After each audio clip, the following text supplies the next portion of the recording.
Agent পরিচিত হও, Facebook content creator. কিছুদিন আগে আমি ওদের কয়েকজনকে জম্বির হাত থেকে বাঁচাইছি।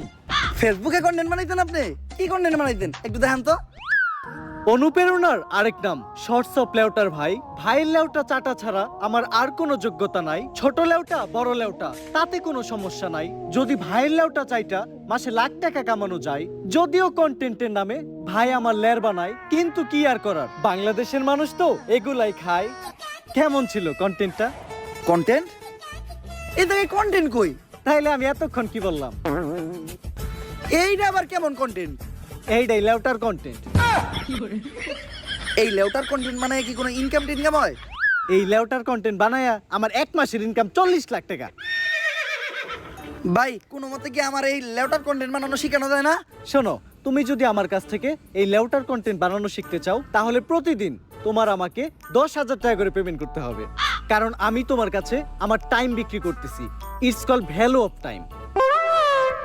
আসলে আমি একজন এজেন্ট, তো দিনের বেলা ব্যস্ত থাকি। কোনো মতে কি আমার কাছে রাইতের সময়টা বিক্রি করা যায় না? হ্যাঁ অবশ্যই, কিন্তু রাত্রের চার্জটা একটু বেশি, 30,000 টাকা। দিনের চার্জ এত কম, রাইতের চার্জ এত বেশি কে? It's call value of back side. আচ্ছা আমি